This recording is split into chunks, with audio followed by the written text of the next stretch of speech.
नमस्कार। आज दिनांक 9 मे 2015। आजची तिथी वैशाख वद्य पंचमी, वार शनिवार। सिटी न्यूजच्या प्राईम टाइम बातमीपत्रात प्रेक्षकांचं मनपूर्वक स्वागत। बातमीपत्राची सुरुवात करूया सुविचार मालेने।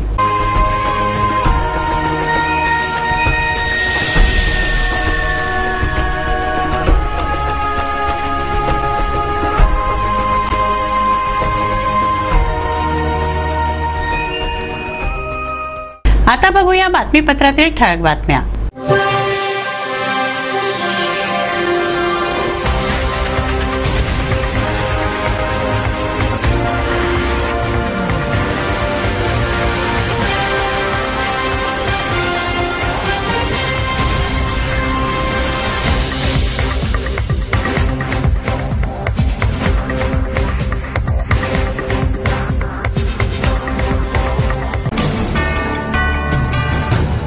बातमीपत्रात वेळ झाली एका कमर्शियल विश्रांतीची। विश्रांतीनंतर पुन्हा भेटू, पहा फक्त सिटी न्यूज।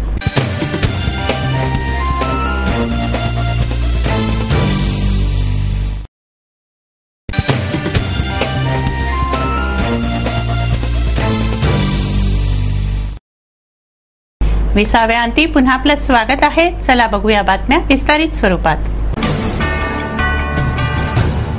अमरावती शहराच्या सुंदरतेवर बलात्कार या लक्षवेधी वृत्त मालिकेतून शहराची वस्तुस्थिती सिटी न्यूज मांडते, जेणेकरून या प्रकरणी जे जबाबदार आहेत त्यांना त्यांच्या जबाबदारीचं भान राहावं व या शहराच्या सुंदरतेला लागलेलं ग्रहण सुटावं। आजच्या लक्षवेधीत आपण बघूया काय स्थिती आहे शहराची व शहराच्या परिवहन यंत्रणेची। अमरावती महानगरपालिकेचं दुर्लक्ष, अधिकाऱ्यांचं ठेकेदारांशी साटालोट ही वस्तुस्थिती शहराच्या सुंदरतेवर बलात्कार होय। अमरावती महापालिकेचे आयुक्त, मनपाचे पदाधिकारी, 2 आमदार, 1 खासदार, 1 पालकमंत्री हे सगळे मिळूनही जर या शहरातील रस्त्यांवर धावणाऱ्या शहर बसेसची निगा ठेवू शकणार नाहीत तर मग हे शहर स्मार्ट सिटी होईल या त्यांच्या विधानावर विश्वास तरी कसा ठेवायचा। म्हणायला या शहरासाठी पंडित जवाहरलाल नेहरू अभियानातून स्टार बसेस सेवा मंजूर झाली, परंतु ही स्टार बस सेवा अजूनही केवळ कागदावरच आहे, प्रत्यक्षात नाही। प्रत्यक्षात या शहराची परिवहन व्यवस्था काय आहे हे वेगळं सांगण्याची गरज नाही। सुन रहा है ना तू, रो रही हूँ मैं, सुन रहा है ना तू, क्यों रो रही हूँ मैं। शहर परिवहनात कार्यरत या सिटी बसेस शहरातून चालवण्याच्या लायकीच्या नाहीतच, या सगळ्या बसेस भंगारात विकण्याच्या लायकीच्या आहेत। कितीदा या सिटी बसेस अर्ध्यातच बंद पडल्याच्या शहरवासियांनी बघितल्या आहेत आणि प्रवाशांनी हा थरार प्रत्यक्ष अनुभवलाय, परंतु या भंगार बसेसची चिंता कुणालाच नाही। कशी असणार? मनपाचे अधिकारी आलिशान गाड्यांमधून फिरतात, पालकमंत्र्यांच्या दिमतीला तर वाहन फाटाच आहे आणि आमदार खासदारांना तर शहरात फिरण्याची सवडच नाही आणि नाहक त्रास सोसतायत शहरवासी, ज्यात वृद्ध, अपंग व शाळकरी चिमुकल्यांचा समावेश आहे। या सगळ्यांनी जाब विचारावा तरी कुणाला? त्याचं ऐकणारा तर कुणीच नाही। सुन रहा है ना तू, रो रही हूँ मैं, सुन रहा है ना तू, क्यों रो रही हूँ मैं। शहरातील परिवहन सेवा जितकी भंगार आहे तितकीच भंगार स्थिती शहराच्या प्रभागांचीही आहे। शहरातील रस्त्यांची आहे, प्रभागांमधील सर्व्हिस गल्ल्यांची आहे। शहरातील प्रभागांमधील सर्व्हिस गल्ल्या जर बघितल्या तर त्यांची दैनावस्था उघड होते। या सर्व्हिस गल्ल्यांची स्वच्छता कधीच होत नाही आणि नगरसेवक काहीच ऐकत नाहीत, ही तक्रार प्रभागवासियांची आहे। या तक्रारीमधील तथ्य व सत्यता दाखवण्यासाठी या सर्व्हिस गल्ल्यांचं चित्रीकरण पुरेसं आहे। मग कुणी नगरसेवक, कुणी आमदार, मनपाचे पदाधिकारी, आयुक्त, महापौर, विरोधी पक्षनेते सगळेच गप्प का? कुणीच काहीच का बोलत नाही?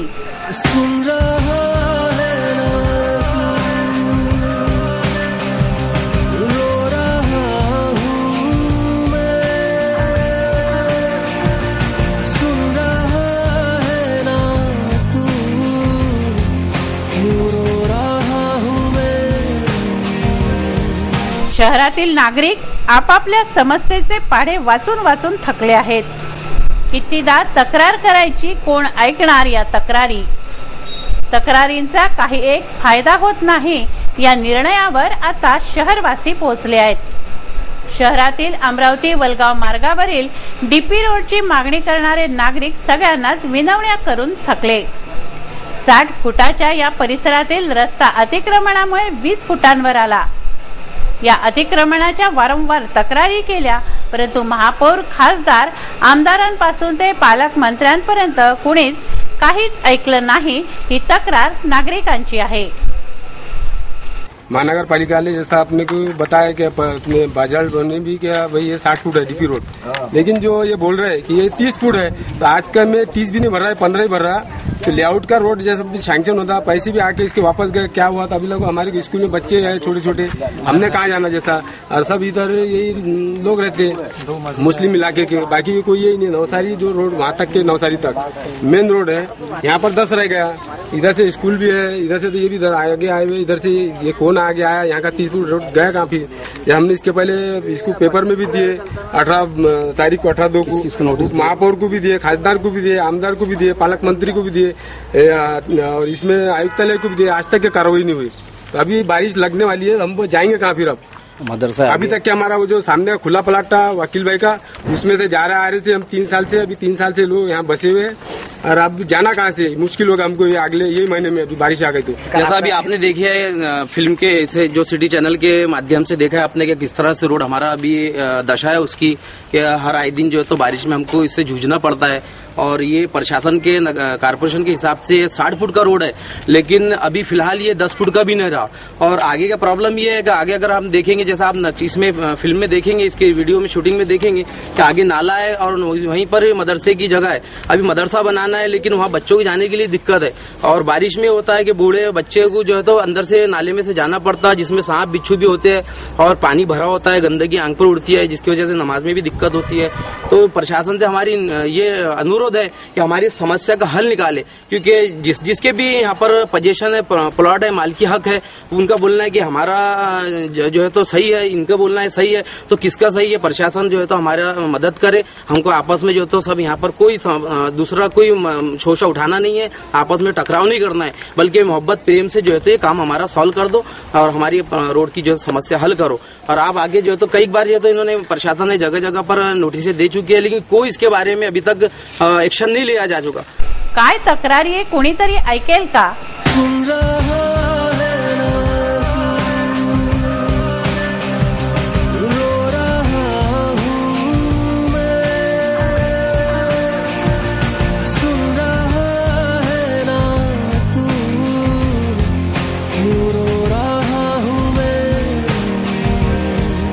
ज्या महापालिकेवर शहराच्या स्वच्छतेची, शहरातील अतिक्रमण काढण्याची, शहराला स्मार्ट सिटी करण्याची जबाबदारी आहे, त्याच महानगरपालिकेच्या प्रवेशद्वारावरच घाणीचं साम्राज्य आहे.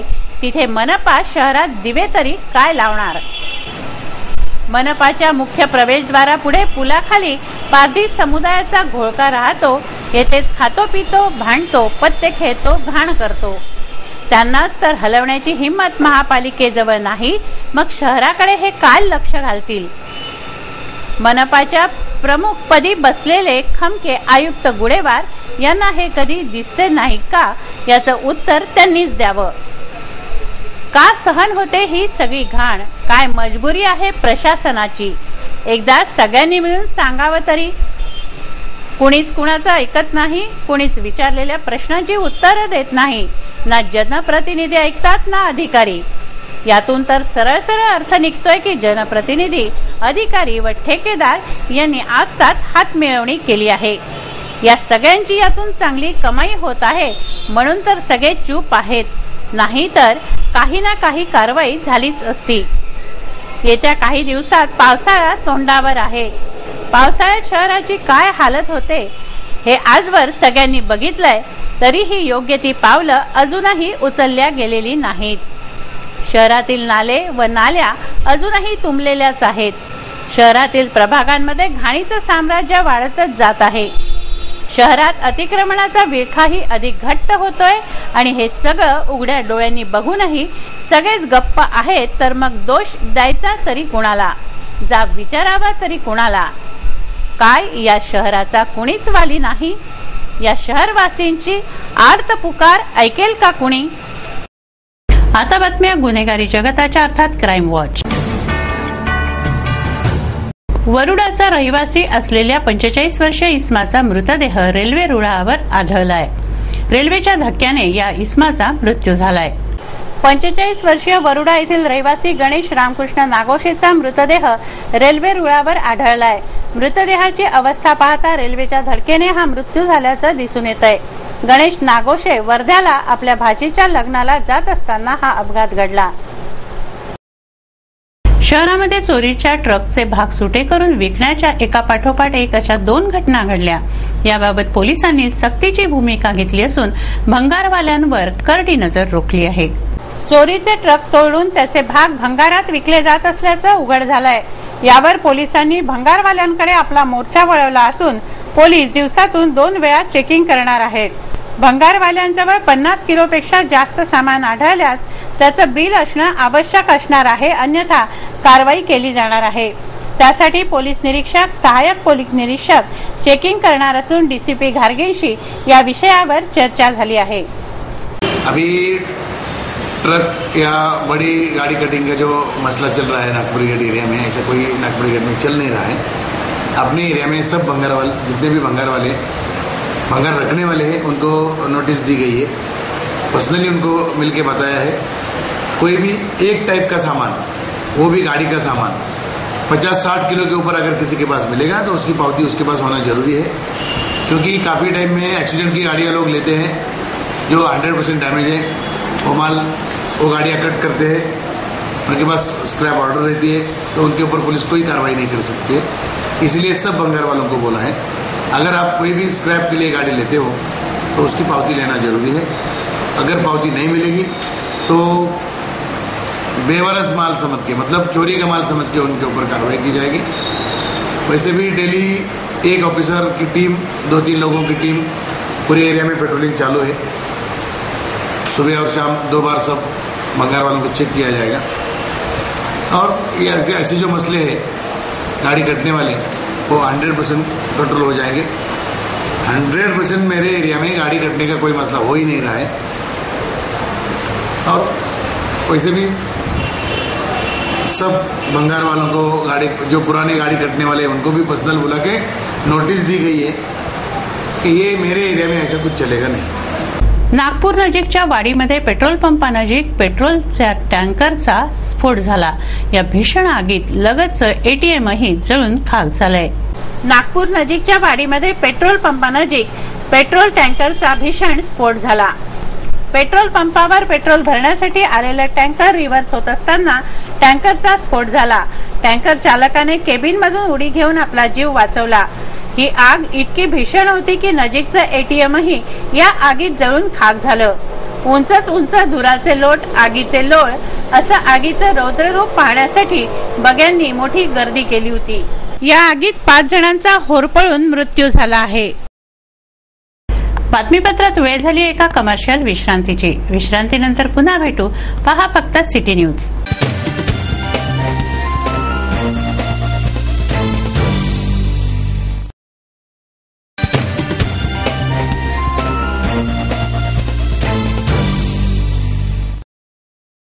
विसाव्या अंती पुन्हा आपलं स्वागत आहे. वळूया उर्वरित घडामोडींकडे.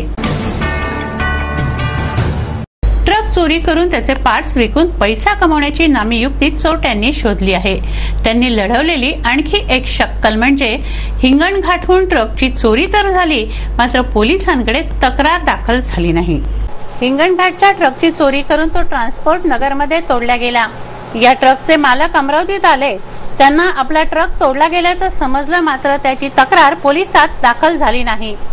कारण ट्रक तोडणाऱ्या मास्टर माइंडने या मालकाचं परस्परच तोंड बंद केलं.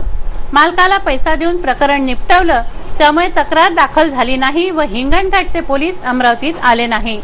अशा प्रकारांमुळे चोरट्यांचं धाडस वाढत आहे. बातमीपत्रात टाकूया सामाजिक व राजकीय घडामोडींवर एक नजर.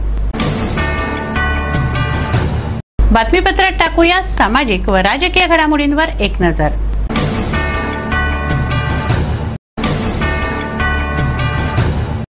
महाराष्ट्र जीवन प्राधिकरणाच्या मुख्य अभियंता कार्यालयाचं शहरात उद्घाटन करण्यात आलं. पाणी पुरवठा व स्वच्छता मंत्री बबनराव लोणीकर यांच्या हस्ते झालेल्या शुभारंभ कार्यक्रमाला पालकमंत्री प्रवीण पोटे, विभागीय आयुक्त राजूरकर, मुंबईचे उपसचिव हेमंत लांडगे, आमदार रमेश बुंदिले, जिल्हाधिकारी किरण गित्ते आदी मान्यवर उपस्थित होते. एक 6 महिने मी तिथे मागच्या वर्षी काम केलं आणि मी तेव्हा 4 मुद्दे लावून धरले होते. एक होता की हागणदारीची अट ही पाणी पुरवठा स्कीमसाठी नको, ती शिथिल करण्यासाठी. तर ती अट आपण शिथिल केली. पाणी पुरवठा स्कीमसाठी 10% लोकवर्गणीची पण अट होती अगोदर. तर 4-5 महिने त्याचा पाठपुरावा करून ती लोकवर्गणीची अट पण रद्द केली आणि बऱ्याच पाणी पुरवठा स्कीम जवळपास 1,500 स्कीम्स आपल्या राज्यामध्ये होत्या, ज्या की लोकवर्गणी अभावी त्या स्कीम होऊ शकल्या नाहीत. आणि कार्यकारी अभियंता आणि अध्यक्ष अभियंत्यांचे अधिकार होते ते खूप कमी होते आणि मुख्य अभियंत्यांकडे बऱ्याच फाईल्स पेंडिंग असायच्या. ग्रामपंचायतीचे जे स्थानिक अधिकार होते ते 5 कोटीपर्यंतचे होते आणि पाणी पुरवठा स्कीम मध्ये 5 कोटीच्या स्कीम्स ग्रामपंचायत वेळेमध्ये आणि त्या गुणवत्तेने करू शकतील की नाही याबद्दल शंका येत होत्या, तक्रारी पण प्राप्त होत होत्या. शहरातील पाणी व जलनिस्सारण संबंधी प्रकरण ठाणे येथील कार्यालयात पाठवावी लागत असे, त्यामुळे प्रकरण मिटण्यास वेळ लागत असे. त्यासाठी ही योजना आहे.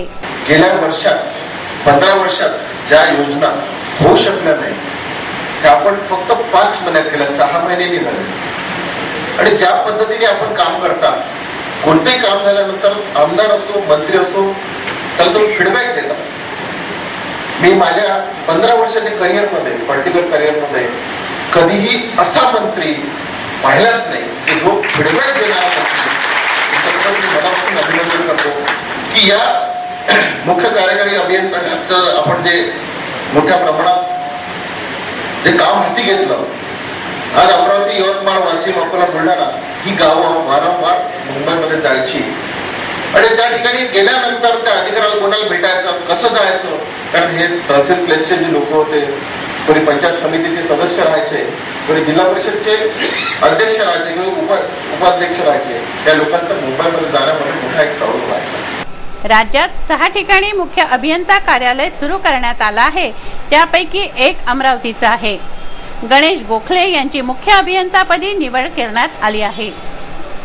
राज्यामध्ये अनेक तालुके, अनेक जिल्हे असे आहेत की तिथं 300 फूट पाणी नाही, 500 फूट पाणी नाही, काही भागात 700 फुटापर्यंत पाणी नाही आणि पाण्याचा उपसा प्रचंड चालू आहे. हजार फुटाचे बोर आपण घेऊ लागलो. पाण्याचे स्टोरेज जे आहे, जे पाणी साठवण्याचे साठे आहेत, हे धरणं गाळानं भरलेली आहेत. नद्यामध्ये प्रचंड गाळ साचलेला आहे. गेल्या 50-60 वर्षामध्ये या धरणातला गाळ काढला नाही. नद्या गाळानं भरलेल्या आहेत. नद्यामध्ये पाणी साठवण्यासाठी पूर्वीसारखे डोह राहिलेले नाहीयेत. म्हणजे नद्या गाळानं भरल्यानंतर आता ह्या नद्या खोल कराव्या लागतील. नद्यांची अँजिओप्लास्टी करावं लागेल. एखाद्या माणसाची रक्तवाहिनी ब्लॉक झाली की अँजिओप्लास्टी केल्याशिवाय माणूस वाचत नाही. राज्याला वाचवायचं असेल तर नद्यांची अँजिओप्लास्टी करावं लागेल, नद्या खोल कराव्या लागतील. राज्य सरकारच्या माध्यमातून, उद्योगपतींच्या माध्यमातून, कॉन्ट्रॅक्टरच्या माध्यमातून, धनवान लोकांच्या माध्यमातून, जनतेच्या सहभागातून आपल्याला आता नद्यांची अँजिओप्लास्टी करणं, 10 फुटापर्यंत 15 फुटापर्यंत गाळ काढणं. जनधननंतर पंतप्रधानांनी जनसुरक्षेच्या 3 नव्या योजना समर्पित केल्या आहेत. 9 मे रोजी सायंकाळी 6 वाजता नजरुल मंच कोलकाता येथे हे लोकार्पण झालं. प्रधानमंत्री सुरक्षा विमा योजना, अटल पेन्शन योजना, प्रधानमंत्री जीवन ज्योती विमा योजना अशा 3 योजनांचा शुभारंभ पंतप्रधान नरेंद्र मोदींनी केला. पंतप्रधान यांनी सुरक्षा विमा योजना, अटल पेन्शन योजना आणि पंतप्रधान जीवन ज्योती विमा ही सुरुवात केलेली आहे. आज सगळ्या महाराष्ट्रातील पूर्ण देशातील सगळ्या बँकरने याच्यामध्ये पार्टिसिपेट केलेलं आहे की येणाऱ्या काळामध्ये जे 66 वर्षामध्ये जी शेवटचा घटकातला माणूस त्यामध्ये वंचित होता की कुणालाही काही जर झालं तर त्याला पैसे मिळत नव्हते, तो पाय घसत होता. या माध्यमातून शेवटच्या माणसाला, शेवटच्या घटकाला काही जर कमी जास्त झाला, ॲक्सिडेंट झाला, काही जर झालं, पाय तुटला, डोळा गेला तर याच्या माध्यमातून सगळ्यांना पैसे मिळणार आहे. आणि याचा विशेष करून सगळ्यासाठी फायदा तर होणारच आहे, सोबतच शेतकऱ्यांना सुद्धा मोठ्या प्रमाणाचा फायदा होणार आहे. मी या योजनेअंतर्गत ज्या बँकर्स याच्यामध्ये पार्टिसिपेट करतात, SBI असो, सेंट्रल बँक असो, महाराष्ट्र बँक, सगळ्या बँकेला शुभेच्छा देतो आणि या सगळ्या लोकांना याच्यामधून परत डबल शुभेच्छा देतो आणि सगळ्यांनी चांगलं काम करावं यासाठी परत त्यांना शुभेच्छा देतो. धन्यवाद. सार्वजनिक बांधकाम विभागाच्या कार्यप्रणालीचा भ्रष्टाचार हा मुद्दा काही नवा नाही. हे अधिकारी कसे सुनियोजित पद्धतीने भ्रष्टाचार करतात आणि त्या भ्रष्टाचाराला तितक्या सुनियोजनातून लपवतातही याची प्रचिती नुकतीच आली आहे. कसे होते भ्रष्टाचार करण्याचे व भ्रष्टाचार लपवण्याचे सुनियोजन, बघा सिटी न्यूजची ही लक्षवेधी. सार्वजनिक बांधकाम विभाग म्हणजे भ्रष्टाचाराचा अड्डाच होऊन बसलाय. येथे भ्रष्टाचाराचं नियोजन होते, तसंच नियोजन होते उघड होत असलेला भ्रष्टाचार लपवण्याचंही. सार्वजनिक बांधकाम विभागाच्या अखत्यारीत येणारा रस्ता किती निकृष्ट पद्धतीने बांधला गेला याचं जिवंत उदाहरण सिटी न्यूजनं दाखवलं. सिटी न्यूजनं या प्रकरणाची रीतसर तक्रारही नोंदवली. तक्रार नोंदवल्यानंतर येत्या 6 दिवसात आपण त्या संपूर्ण बांधकामाला तोडून त्या जागी नवीन बांधकाम करू अशी ग्वाही सार्वजनिक बांधकाम विभागाचे तत्कालीन अभियंते यांनी सिटी न्यूजला दिली होती. या संदर्भात हे काम कोणी केलं, त्यावर काय कारवाई केली, त्या कामाचं प्रत्यक्ष नियोजन झालं होतं का, त्याची देखरेख झाली होती का, त्या कामाची तपासणी झाली होती का, त्या परिसरात इंजिनियर कोण होतं, त्या कामावर देखरेख कोणाची होती, असे कित्येक प्रश्न आपण सार्वजनिक बांधकाम विभागाला विचारले. या सर्व प्रश्नांची उत्तरे येत्या काही तासात देऊ असं आश्वासनही दिलं आणि तशी कारवाई सुरू असल्याचं सुद्धा सार्वजनिक बांधकाम विभागानं भासवलं. परंतु त्या आश्वासनाला जवळपास 50 तास लोटलेत, परंतु अद्यापही इत्यंभूत माहिती जी सिटी न्यूजनं मागितली होती ती सार्वजनिक बांधकाम विभागानं दिलेली नाही. शहरातील कित्येक ठिकाणी सार्वजनिक बांधकाम विभागाची कामं सुरू आहेत, परंतु त्या कामाच्या गुणवत्तेची काहीच गॅरंटी नाही. या प्रकरणी आता पालकमंत्री महोदयांनीच लक्ष घालावं.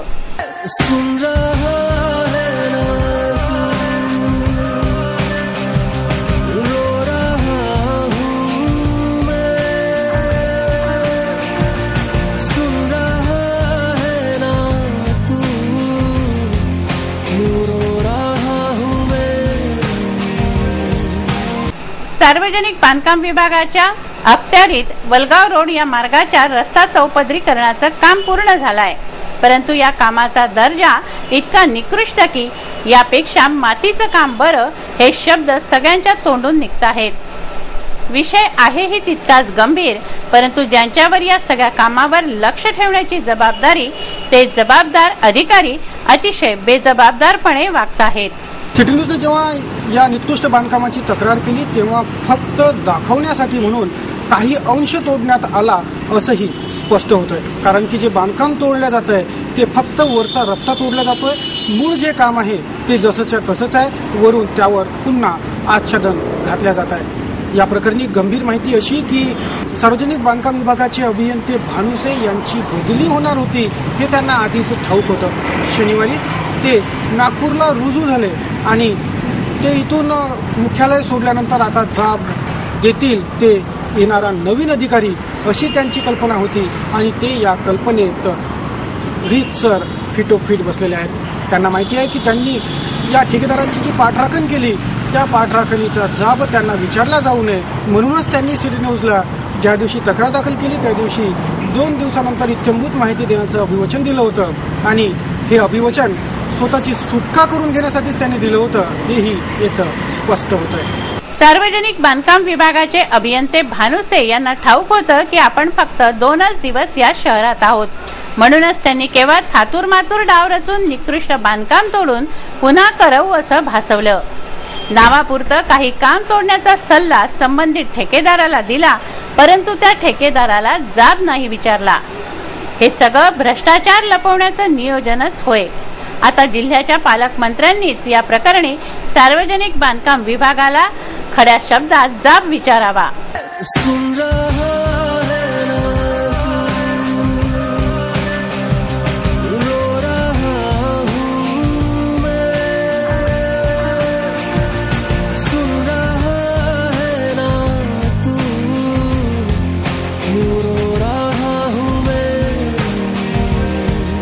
शहरातील बांधकाम ठेकेदार स्वतःच्या नावावर ठेके घेतात आणि काही पैशात तेच काम दुसऱ्या ठेकेदाराकडून करून घेतात।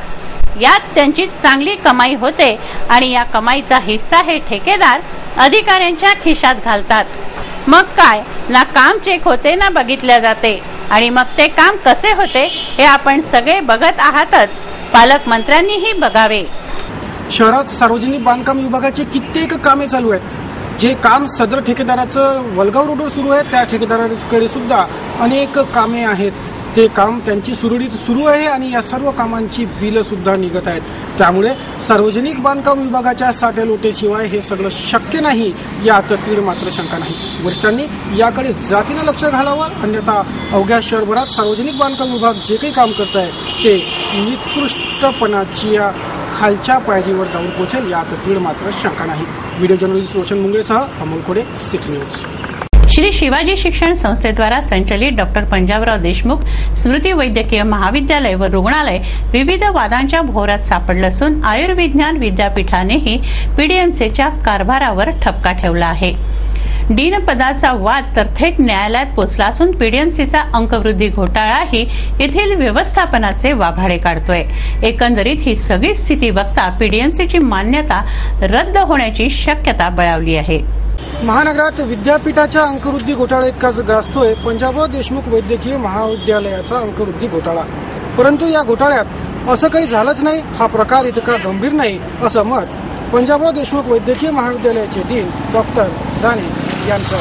त्यांनी सिटी न्यूजला स्पष्ट सांगितलंय की ज्या काही बातम्या प्रकाशित होत आहे त्या साफ खोट्या आहे, हा प्रकार असा नसून वेगळाच आहे। डॉक्टर पंजाबराव देशमुख स्मृती वैद्यकीय महाविद्यालयातील पेपरफुटीची बातमी चर्चेत आहे, परंतु पंजाबराव देशमुख वैद्यकीय महाविद्यालयाचे अधिष्ठाता डॉक्टर जाने यांनी या चर्चेला शुद्ध अफवा असं म्हणून या प्रकरणाची कुठलीही माहिती देण्यास स्पष्ट नकार दिलाय। शहरात जी चर्चा सुरू आहे त्यात तथ्य नाही असं म्हणत डॉक्टर जाने यांनी या प्रकरणी केवळ इतकंच स्पष्ट केलं आहे की या महाविद्यालयातील 5 विद्यार्थ्यांनी दुय्यम उत्तरपत्रिका वापरून घोळ केलाय। त्या 5ही विद्यार्थ्यांवर एक परीक्षा बाद ही कारवाई करण्यात आली आहे। पुढील तपासात जे काही उघड होईल त्यानुसार कारवाई होईल। पीडीएमसीच्या डीन पदावर मी शिवाजी शिक्षण संस्थेच्या आदेशावरून कायम आहे। या प्रकरणी विदर्भ आयुर्विज्ञान विद्यापीठाने कोर्टात धाव घेतली आहे। आम्ही आमची बाजू कोर्टात मांडू असं म्हणत काही माहिती देण्याचाही डॉक्टर जाने टाळत आहेत। या वैद्यकीय महाविद्यालयाच्या विविध वादांमुळे या संस्थेची मान्यता रद्द होईल तशी प्रक्रिया सुरू आहे अशी माहिती विश्वसनीय सूत्रांकडून प्राप्त झाली आहे। पंजाबराव देशमुख वैद्यकीय महाविद्यालयात अंकवृद्धीचा घोटाळा तर झाला, परंतु या प्रकरणी पेपर लीक झाला नाही असं स्पष्ट मत डॉक्टर जाने यांचं आहे। त्यांनी सिटी न्यूजला सांगितलंय की जवळपास 5 ते 6 विद्यार्थी आहेत ज्यांनी उत्तरपत्रिका जी होती ती दुय्यम वापरली आणि दुय्यम उत्तरपत्रिका वापरून अंक वाढवून घेतले। त्या 5ही विद्यार्थ्यांवर एक परीक्षा बाद ही कारवाई करण्यात आली असून हा घोटाळा पेपर लीक झाला असा नसून उत्तरपत्रिका दुय्यम वापरल्या असा आहे असं स्पष्ट सांगितलंय पंजाबराव देशमुख महाविद्यालयाचे डीन डॉक्टर जाने यांनी।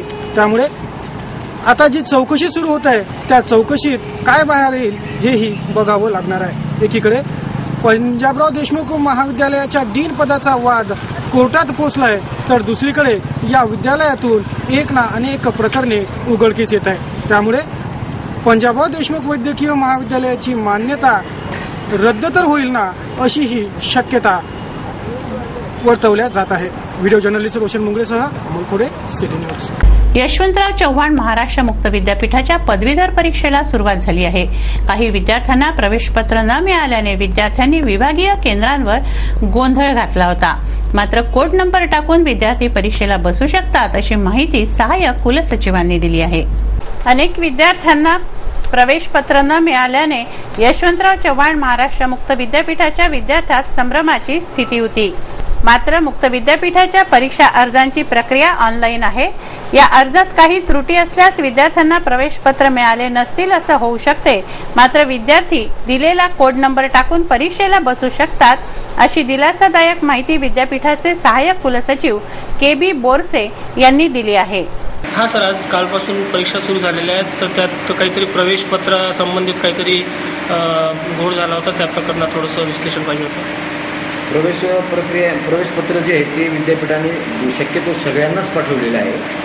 पण ज्या विद्यार्थ्यांच्या प्रवेश अर्जांच्या त्रुटी आहेत, या त्रुटींमध्ये त्या पूर्तता होऊ न शकल्यामुळे काही प्रवेश अर्ज त्यांना पाठवले गेले नाही.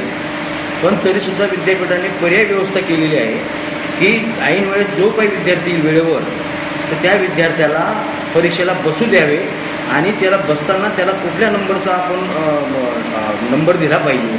त्याला एक ठराविक नंबर आपण त्याला कोड केलेला आहे. उदाहरणार्थ अमरावती रिजनमधला जर विद्यार्थी आहे, तर पहिले अमरावती रिजनचा कोड दिला गेलेला आहे 1239 त्या सेंटर जे असतात सेंटरचा कोड नंबर, नंतर त्या कोर्सचा कोड नंबर आणि त्या विद्यार्थ्याची सिरियल नंबर, असं आपण ती एक पर्याय व्यवस्था केलेली आहे. आता विद्यापीठाने ही नवीन आपली सिस्टीम लावल्यामुळे सिस्टीम आपली ती कार्यरत होत आहे, चालू आहे त्याच्यामध्ये चांगलं. परंतु नवीनच असल्यामुळे काही लोकांना काही कळाल्या नाही गोष्टी. सेंटर्सवर बऱ्याचशा गोष्टी आम्ही पोहोचवलेल्या आहेत, बऱ्याचशा गोष्टी ईमेलद्वारे आम्ही करतो आहे. पण काही विद्यार्थ्यांच्या बाबतीत जरी राहून गेले असतील, हॉल तिकीट मिळाले नसतील, तरी आम्ही ती पर्याय व्यवस्था केलेली आहे. प्रभारी अधिकाऱ्यांच्या भरोशावर महापालिकेचं कामकाज चालतं, यामध्ये शहर अभियंत्यांच्या रिक्त पदाची भर पडली आहे. शहर अभियंता पदावर भानुसे यांची नियुक्ती झाली होती, परंतु त्यांचंही स्थानांतर झाल्याने हे पद पुन्हा रिक्त झालं आहे.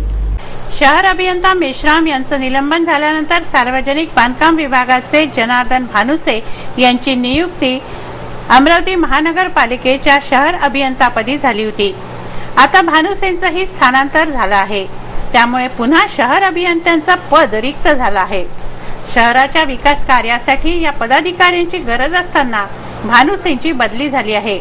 त्यांच्या जागेवर अचलपूरचे कार्यकारी अभियंता सुनील भुतडा यांच्या नियुक्तीबद्दल चर्चा सुरू आहे, तर या पदासाठी अन्यही फिल्डिंग लावत आहेत, अशी माहिती आहे. मेश्राम यांच्या जागेवर आलेल्या भानुसेंना अपमानास्पद वागणुकीचा व टोमण्यांचा सामना करावा लागला होता. त्यांच्या बदलीचं हेच तर कारण नाही ना. वाहतूक शाखेतर्फे दुचाकींवर कारवाई करण्यात येते. जानेवारी 2015 पासून वाहतूक शाखेने 8,197 गाड्यांवर कारवाई केली आहे. शहरातील अवैध वाहतुकीवर अंकुश ठेवण्यासाठी वाहतूक शाखा कारवाई करते. जानेवारी 2015 पासून वाहतूक शाखेने 8,197 वाहनांवर कारवाई केली आहे. टेबल सीट, कागदपत्र नसणे, परवाना नसणे, वाहतुकीच्या नियमांचं उल्लंघन अशा विविध केसेसमध्ये कारवाई करून वाहतूक शाखेने 13,39,100 रुपयांचा दंड वसूल केला आहे. जनधनानंतर पंतप्रधानांनी जनसुरक्षेच्या 3 नव्या योजना समर्पित केल्या आहेत. 9 मे रोजी सायंकाळी 6 वाजता नजरुल मंच, कोलकाता येथे हे लोकार्पण झालं.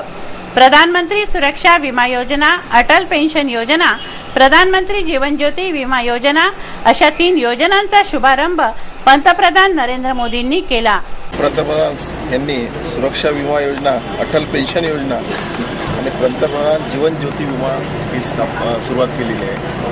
आज सगळ्या महाराष्ट्रातील पूर्ण देशातील सगळ्या बँकरने याच्यामध्ये पार्टिसिपेट केलेलं आहे की येणाऱ्या काळामध्ये जे 66 वर्षामध्ये जी शेवटचा घटकातला माणूस त्यामध्ये वंचित होता, की कुणालाही काहीतरी झालं तर त्याला पैसे मिळत नव्हते, तो काय घासत होता, या माध्यमातून शेवटच्या माणसाला, शेवटच्या घटकाला काहीतरी कमी जास्त झाला, ॲक्सिडेंट झाला, काही जर झालं, पाय तुटला, डोळा गेला, तर याच्या माध्यमातून सगळ्यांना पैसे मिळणार आहे.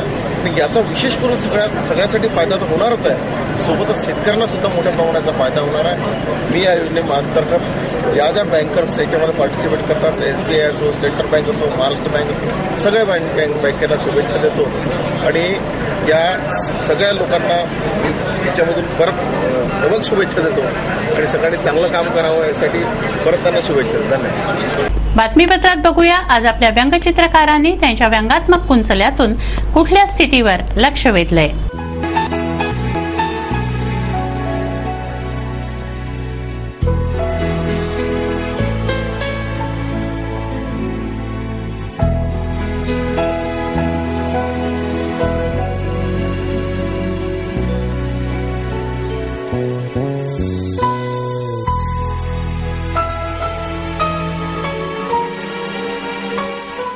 काय आहे हवामानाचा अंदाज? किती होतं दिवसभराचं तापमान? काय राहील उद्याचं तापमान? नजर टाकूया हवामानाच्या अंदाजावर.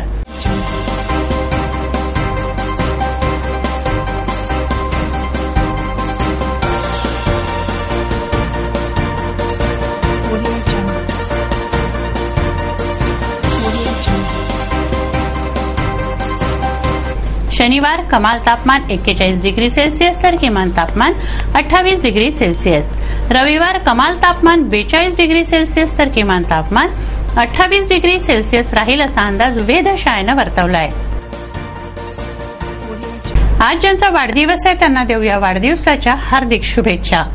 सुखम जीवेत, शतम जीवेत, जीवेत शरदः शतम.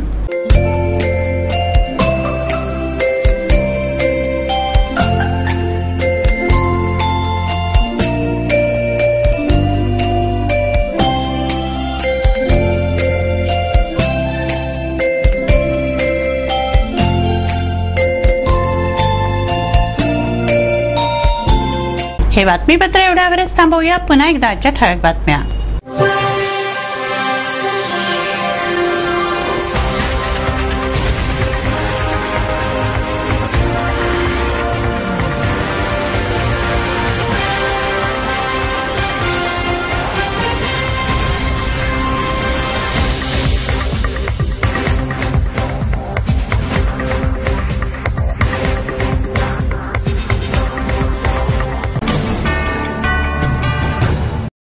वेळ झाली आहे आपली रजा घेण्याची. आपणास काही माहिती द्यायची वा काही सुचवायचे असेल तर आमच्याशी थेट संपर्क करा. आमचा पत्ता सिटी न्यूज कार्यालय धनराज लेन सक्कर 7 अमरावती. आमचा फोन नंबर आहे 25703236 आणि वेबसाईट आहे www.citynews.net.in. अचूक, सडेतोड आणि निर्भीड बातम्यांसाठी बघत राहा अमरावतीचा नंबर 1 चॅनेल फक्त सिटी न्यूज. बातमी आमची, विश्वास तुमचा.